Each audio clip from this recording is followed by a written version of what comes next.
Hello guys, നല്ല വെയിലും നല്ല ചൂടൊക്കെ ഉണ്ട്. എന്നാൽ ഉച്ച തന്നെ നല്ല മഴയുണ്ട് ചില ദിവസങ്ങളിലൊക്കെ. ഇന്നലെ നമ്മൾ വന്നപ്പോൾ ഒക്കെ നല്ല മഴയായിരുന്നു. അപ്പോൾ എന്താ പറയുക, ഇനി നമ്മൾ കുറച്ച് ഓൺ വോയിസ് വീഡിയോസും കാര്യങ്ങളൊക്കെ ചെയ്യുന്നതായിരിക്കും കേട്ടോ. അപ്പോൾ എന്താ നമ്മൾ മീൻകറിയൊക്കെ റെഡി ആയിക്കൊണ്ടിരിക്കുകയാണ്. ബിഫമോളോടെ മാങ്ങ തിന്നാണ് കേട്ടോ ഗൈസ്. അപ്പോൾ ഇപ്പോൾ മാങ്ങ സീസൺ ആയാലും ഇഷ്ടംപോലെ മാങ്ങ ഉണ്ട് കേട്ടോ. സംഭവം നല്ല രസമാണ് മാങ്ങ തിന്നാൻ. എന്താ പറയുക, നല്ല ടേസ്റ്റിൽ മാങ്ങ കേട്ടോ. വീഡിയോ എന്താ വെച്ചാൽ ഫുള്ള് മാങ്ങ കൊണ്ടുള്ള വിഭവം കേട്ടോ. ഞാൻ നാട്ടിൽ പോയി വന്നാൽ പിന്നെ ഇക്കാക്ക് ഞാനൊരു മീൻകറി ഉണ്ടാക്കി കൊടുക്കൽ നിർബന്ധമാണ് കേട്ടോ. അപ്പോൾ ഞാൻ പോയി നോക്കിയപ്പോൾ നല്ല അയിലച്ചെമ്പാൻ ഉണ്ടായിരുന്നു. എനിക്കും ഭയങ്കര ഇഷ്ടമായിട്ട് അയിലച്ചെമ്പാൻ. അപ്പോൾ ഞാൻ അയിലച്ചെമ്പാൻ വാങ്ങി വന്നിട്ടുണ്ട്. എന്നാൽ കുറച്ച് കറിയും വെക്കാം, കുറച്ച് പൊരിച്ചും ചെയ്യാമെന്ന് വിചാരിച്ചെങ്ങാണ്ട് കൊടുന്നതാട്ടോ.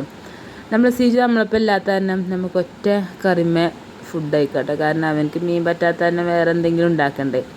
ഇതാകുമ്പോൾ നല്ലൊരു മുളകാറും അതുപോലെ തന്നെ മീൻ പൊരി വെച്ചാൽ മതിട്ടോ. ഇവളാണെങ്കിൽ ചൂടിൻ്റെ കറി നാമക്കാൻ വരും കേട്ടോ. അങ്ങനെ അവിടെ കൈ പൊള്ളി എന്നും പറഞ്ഞിട്ടാണ് നിൽക്കുന്നത്.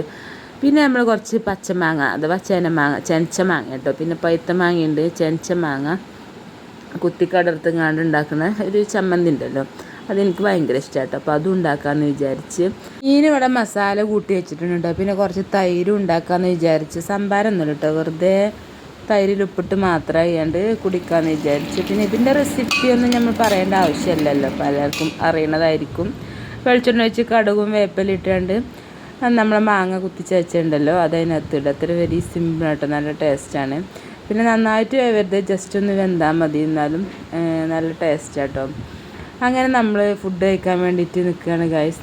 ഞാനുണ്ടല്ലോ പാത്രം കഴുകാൻ മടിച്ചിട്ട് ഞങ്ങളെല്ലാവരും ഫുഡ് കഴിക്കുമ്പോൾ ചട്ടി തന്നെ കേട്ടോ ഞാൻ കറിയൊക്കെ എടുക്കൽ. ഓരോന്നിനും ഓരോ പാത്രമൊക്കെ എടുക്കുമ്പോൾ അതൊക്കെ കഴുകി വെക്കണ്ടേ, അതന്നെ ഞാനും കഴുകണ്ടേ വിചാരിച്ചിട്ട് ഞാൻ ആ പാത്രം തന്നെ വെച്ചിട്ട്. അപ്പോൾ നമ്മളിത് ഫുഡ് കഴിക്കണം. ഞാൻ മാങ്ങ ഇട്ടിട്ടുണ്ടായിരുന്നു കേട്ടോ നമ്മളെ മീൻ കറിയിൽ. പിന്നെ പൊരിച്ച മീനും ഉണ്ടായിരുന്നു. പിന്നെ നമ്മൾ മാങ്ങാ ചമ്മന്തി ഉണ്ടായിരുന്നു. ഇതന്നെ ധാരാളമല്ലേ. പിന്നെ കുറച്ച് തൈരൊക്കെ ഒഴിക്കുമ്പോൾ ഒരു ടേസ്റ്റാണ്. അപ്പോൾ ഇത്രയുള്ളൂ. അപ്പോൾ അടുത്ത വീഡിയോ കാണുന്നവരേക്കും ബൈ.